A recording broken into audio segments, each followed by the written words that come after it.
Hello friends, નમસ્કાર. ગ્રામરના different ટોપિક્સની આપણે discussion કર્યા પછી today we are going to discuss about perfect participle. Friends, અગાઉના બધા જ વિડિયોઝ ચેનલ ઉપર અવેલેબલ છે.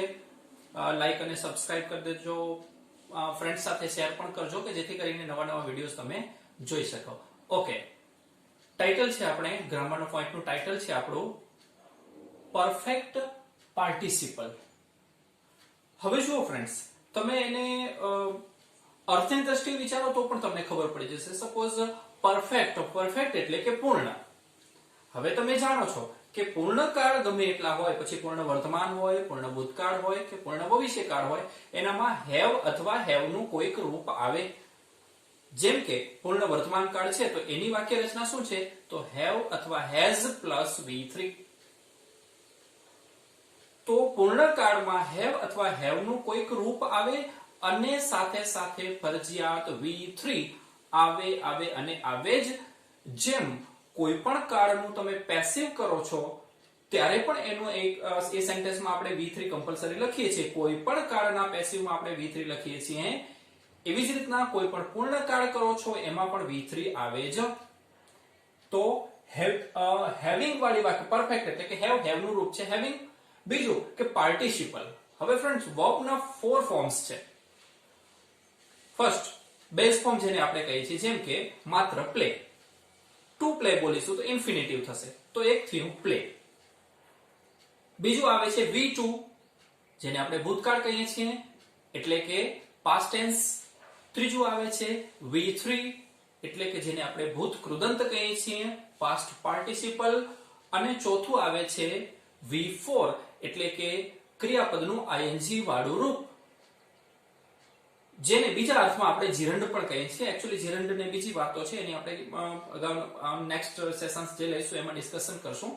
ક્રિયાપદનું ing વાળું રૂપ જ્યારે કર્તા તરીકે વપરાય ત્યારે એને જીરંડ પણ કહેવામાં આવે છે. અત્યારે આપણે વાત કરવાની છે પરફેક્ટ પાર્ટિસિપલ, પૂર્ણ રૂપ. પરફેક્ટ એટલે કોઈક હેવનું રૂપ આવશે અને પાર્ટિસિપલ એટલે કે V3. બહુ જ ઈઝી ફ્રેન્ડ્સ, જોતા જજો. શબ્દો કયા? તો કે હેવિંગ પ્લસ V3. તમારે મેઇન તો આ યાદ રાખવાનું છે. હા, મેં અહીંયા એક્ટિવની વાક્ય રચના લખી છે. પેસિવમાં શું આવે છે? વધારાનું કયું? બીન. ફરી એકવાર મેં 2 મિનિટ પહેલા વાત કીધી એ યાદ કરાવી દઉં કે કોઈ પણ પૂર્ણ રૂપ હશે એનામાં હેવ અથવા હેવનું કોઈક રૂપ હશે એટલે કે હેવ, હેઝ અથવા હેડ અથવા હેવિંગ હશે. બીજું કે આ હેવ વાળા જે ટેન્સીસ છે, વાક્યો છે, હેવ અથવા હેઝ વાળા જે વાક્યો છે, હેડ વાળા જે વાક્યો છે સોરી, એનું આપણે પેસિવ કરીએ છીએ ત્યારે એનામાં ફરજિયાત બીન મૂકીએ છીએ. પેસિવ આપણું થઈ ગયું છે, જોઈ જજો એક વખત. ઓકે, તો શબ્દો કયા? તો હેવિંગ પ્લસ V3 એક્ટિવમાં અને હેવિંગ પ્લસ બીન પ્લસ V3 પેસિવમાં. અહીંયા બંને એક્ટિવ અને પેસિવ વાક્ય રચના તમને આપેલી છે. તો આ 2-5 મિનિટનું યાદ રાખવાનું શું થયું? એક, ફંક્શનનું નામ તો કે પરફેક્ટ પાર્ટિસિપલ. સેન્ટેન્સ ગ્રામર સ્ટ્રક્ચરનું નામ પરફેક્ટ પાર્ટિસિપલ. શબ્દો કયા? તો હેવિંગ પ્લસ V3 અથવા તો પેસિવ હોય તો હેવિંગ પ્લસ બીન પ્લસ V3. વચ્ચે એક ખાલી બીન આવી જાય છે. બીજું એનો અર્થ ક્યાં વપરાય છે તમને સ્પોકનમાં પણ કામ આવે. અને આ તો વાક્ય રચના એવી છે કે 10th હોય, 11th હોય, 12th હોય, કોલેજમાં તમે ભણતા હો, કોમ્પિટિટિવ એક્ઝામની પ્રિપેરેશન કરતા હો, એમાં પણ આ બધું જ આવશે જ. વાક્ય રચના સોરી એનો અર્થ તો કોઈક એક ક્રિયા પૂર્ણ થયા પછી તરત જ બીજી ક્રિયા થઈ હોય. કોઈક એક કામ થયું એના પછી તરત બીજું થયું હોય.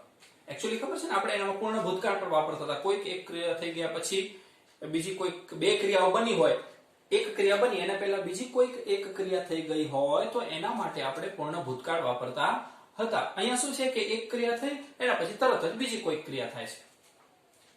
વાક્ય રચના S એટલે કે સબ્જેક્ટ આપણે ડિટેલથી ડિસ્કશન કરી છે. હેવિંગ એના પછી તરત જ શું હશે? હેવિંગ. હવે ક્યારેક એવું બને છે સબ્જેક્ટ ન હોય, ડાયરેક્ટ હેવિંગ હોય. મેં અહીંયા એક્ઝામ્પલ્સ પણ બંનેના આપ્યા છે, તો પણ ચાલશે. તો કરતા having plus V3 plus object, અહીંયા અધર વર્ડ્સ અથવા તો અધર સેન્ટેન્સ. પેસિવમાં શું હશે? હવે તમે જાણો છો પેસિવમાં શું થાય છે? ઓબ્જેક્ટ આગળ આવી જાય છે, કર્મ આગળ આવી જાય છે. એટલે કે અહીંયા શું આપણે લખ્યું ઓ. હેવિંગ, હવે વાક્ય પેસિવ છે માટે હેવિંગ અને V3 ની વચ્ચે આપણે ફરજિયાત શું લખી દેવાનું છે? બીન. આ પેસિવમાં વચ્ચે ફરજિયાત આવશે જ. પ્લસ V3 છેલ્લે સબ્જેક્ટ. અહીંયા બાય પણ આવે છે ઘણી વખત, ક્યારેક ન લખીએ તો પણ ચાલશે. સબ્જેક્ટ લખ્યો ત્યારે બાય લખવાનું. અધર વર્ડ્સ. હવે આવે છે એક્ઝામ્પલ્સ. હવે ફ્રેન્ડ્સ આ 2-5 મિનિટ આપણે ભણ્યા એનામાંથી શું યાદ રાખ્યું? ફરી એકવાર હેવિંગ પ્લસ V3 શબ્દો થયા એના. બીજું કોઈક એક ક્રિયા થઈ ગયા પછી તરત જ બીજી કોઈક ક્રિયા થઈ હોય ત્યારે એનો ઉપયોગ કરીએ છીએ. અને ત્રીજું એની વાક્ય રચનામાં having plus V3, having plus બીન પ્લસ V3 સબ્જેક્ટ અને ઓબ્જેક્ટ આગળ આવી જશે એક્ટિવ પેસિવમાં. એક્ઝામ્પલ્સ. અહીં આખું સેન્ટેન્સ મેં તમને આપી દીધું છે તમે સમજી શકો માટે. હેવિંગ ક્લીન વાક્ય રચના જોજો. કરતા અહીંયા આપ્યું નથી, મેં તમને કીધું એમ. આ વાક્ય છે, ચાલો. કરતા એટલે કે ધ પ્યુન, પછી હેવિંગ, પછી V3. ઓકે, આ કરતા થયું, આ having plus V3 plus object કર્મ, કોમા, અલ્પવિરામ, બીજું વાક્ય. અહીંયા તમે હી લખો તો પણ ચાલે, નહીં લખો તોય વાંધો નહીં. Vent out. સેમ વાક્ય રચના છે. હેવિંગ, અહીંયા ખાલી પ્યુન નથી લખ્યું, પ્યુન મેં અહીંયા લઈ લીધું છે આ વાક્યમાં. અહીંયા તો having cleaned the room, comma the peon vent out. એનો અર્થ શું થશે આ વાક્યનો? કે રૂમ સાફ કરીને એક ક્રિયા પૂર્ણ થયા પછી તરત જ બીજી ક્રિયા થાય છે. તો રૂમ સાફ કરીને તરત જ પ્યુન બહાર ગયા અથવા ગયો. આ વાક્ય રચના સેમ છે, ખાલી હેવિંગ અહીંયા નથી લખ્યું, પ્યુન અહીંયા લઈ લીધું છે. ઓકે, વાક્ય રચનામાં having cleaned the room, the peon vent out. આ બંને વાક્યો છે આપણા એક્ટિવ છે. તમને બે રીતે ખબર પડે વાક્ય એક્ટિવ છે કે પેસિવ. તો સપોઝ કઈ રીતના બે? તો એક કે વાક્યનો કર્તા કોણ છે? તો પ્યુન છે. એ વાક્યની શરૂઆતમાં જ આવે છે અને પોતે ક્રિયા કરે છે એટલે એક્ટિવ વાક્ય થયું. અને બીજું વાક્યમાં બાય આપેલું હોય. ત્રીજું તમને કહું તો વાક્યમાં શું આપેલું હશે? બીન આપેલું હશે. તો આ બંને વાક્યો આપણા એક્ટિવ છે. હવે આને આપણે પેસિવમાં ફેરવશું ત્યારે. ઓકે, એક્ટિવ અને પેસિવના રૂલ્સ શું કહે છે ફ્રેન્ડ્સ? મેં તમને વાત કરી હતી. તમારે યાદ રાખવાનું શું છે? SVO આ એક્ટિવ વાક્ય હશે અને આ પેસિવ હશે. ઓબ્જેક્ટ આગળ આવી જશે, સબ્જેક્ટ અહીંયા આવી જશે, એની પહેલા બાય આવી જશે, ઓબ્જેક્ટ પછી ટુ બી નું કાળ પ્રમાણેનું રૂપ અને ક્રિયાપદનું હંમેશા શું થઈ જશે? V3. આની ફ્રેન્ડ્સ અત્યારે ડિસ્કશન નથી કરતો, એના વિડિયોઝ છે તમે જોઈ જજો. ઓકે, તો હવે આપણે ઓબ્જેક્ટ આગળ લઈએ. આ S, V અને O છે, તો ઓબ્જેક્ટ આગળ લઈએ એટલે કે અહીં આગળ શું આવી જશે? આપણું ધ રૂમ. ઓબ્જેક્ટ આગળ ગયા પછી વાક્ય રચનામાં શું લખશું? હેવિંગ. હવે વાક્ય આપણે પેસિવ લખીએ છીએ એટલે શું થશે? વચ્ચે શું આવશે? બીન. કોઈ પણ પેસિવમાં ફરજિયાત શું આવશે? V3 એટલે કે ક્લીન છે તો એનું V3 શું થશે? ક્લીન્ડ. અહીંયા V3 હશે જ. હેવિંગ પ્લસ V3 આવે. હેવ, હેઝ, હેડ અને હેવિંગ અને કોઈ પણ કાળના પેસિવમાં V3 આવે જ. The room having been cleaned કોના દ્વારા? તો કે by the peon.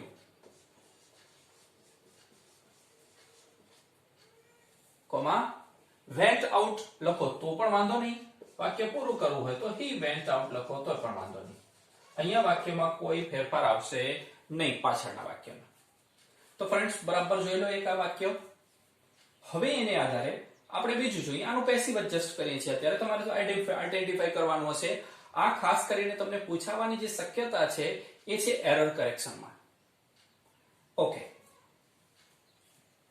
Having finished the homework.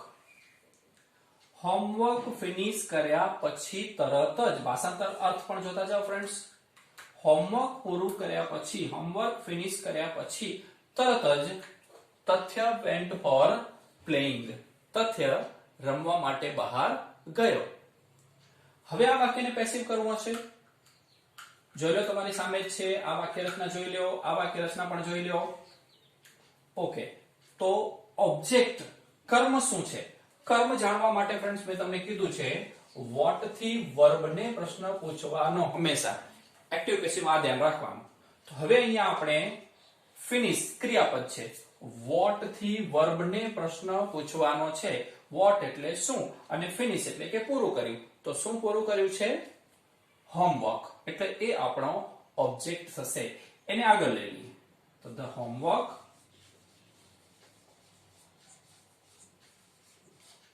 Okay. હવે હેવિંગ છે, યાદ રાખજો friends, having plus V3 active, having plus બીન પ્લસ V3 પેસિવ. તો હવે માત્ર ધ હોમવર્ક હેવિંગ ફરજિયાત પેસિવમાં શું આવી જશે? બીન ફિનિશ્ડ. V3 તો અહીંયા આપેલું જ હશે.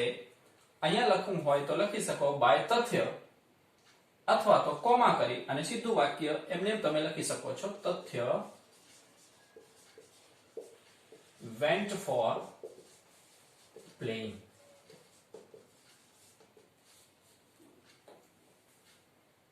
જોઈ લેજો, જોતા જજો ફ્રેન્ડ્સ.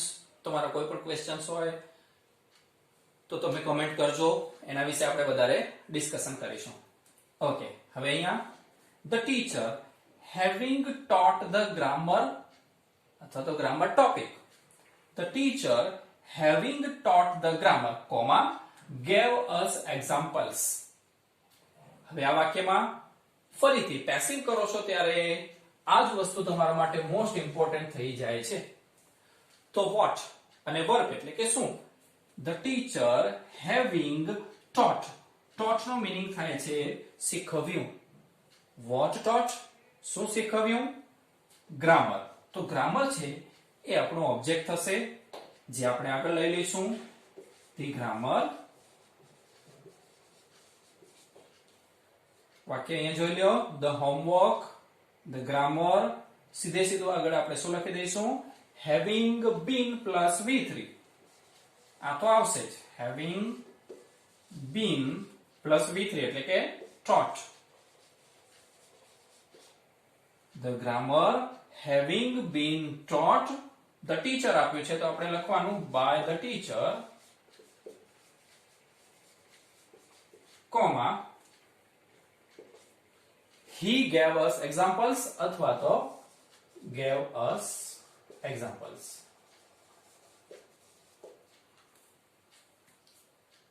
હવે જો ફ્રેન્ડ્સ તમને આ વાક્ય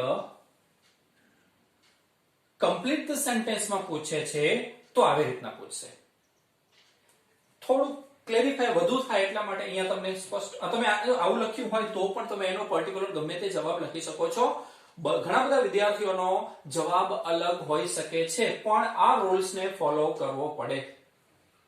ઓકે, થોડુંક સ્પેસિફાય બધાનો જવાબ એક સરખો થાય તો હું અહીંયા એવું લખી શકું the students went out of the examination hall.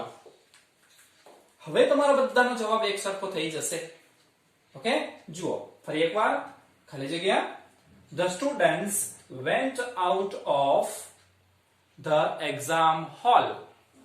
તો આગળનું વાક્ય શું હશે? કોઈક એક ક્રિયા પૂર્ણ થઈ ગયા પછી તરત જ બીજી ક્રિયા થઈ છે. વિદ્યાર્થીઓ તરત જ એક્ઝામ હોલની બહાર ગયા. ઇટ મીન્સ કે શું બન્યું હોય? પેપર પૂર્ણ થયું હોય. એટલે કે પેપર પૂર્ણ કર્યા પછી, પેપર કમ્પ્લીટ કર્યા પછી, પેપર ફિનિશ કર્યા પછી વિદ્યાર્થીઓ તરત જ એક્ઝામ હોલની બહાર ગયા. ઓકે, તો હવે અત્યારે તો આપણે કમ્પ્લીટ ધ સેન્ટેન્સ છે તો તમે એક્ટિવ કે પેસિવ બંનેમાંથી ગમે તે એક લખી શકો. પહેલા આપણે એક્ટિવ લખીએ છીએ તો એક્ટિવ વાક્યમાં પહેલા શું લખશું આપણે? having plus V3 એટલે કે having finished અથવા તો completed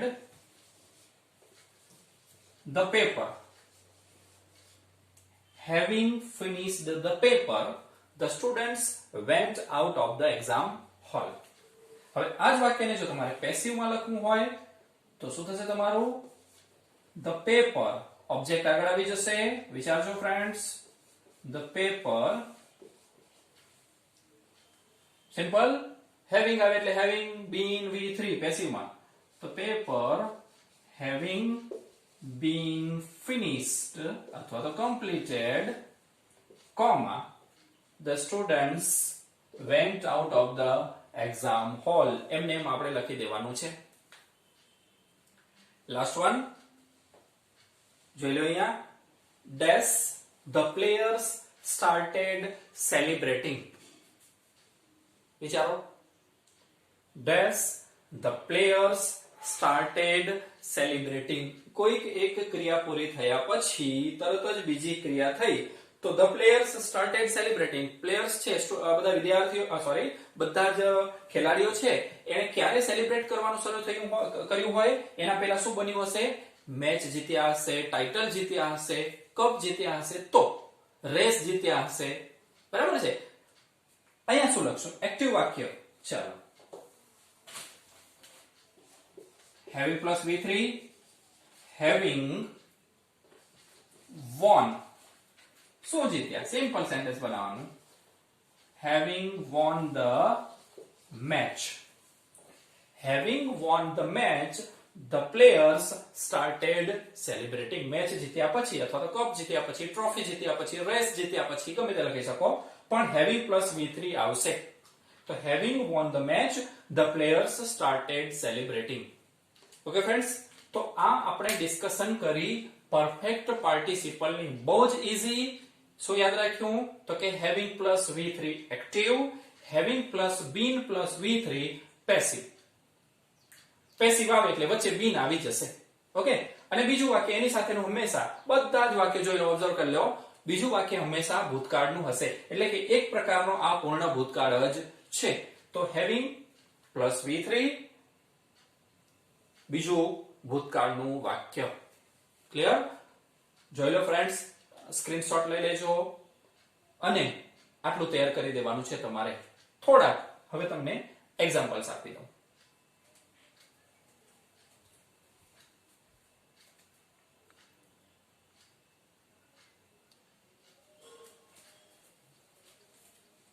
Okay friends, here are some examples for you.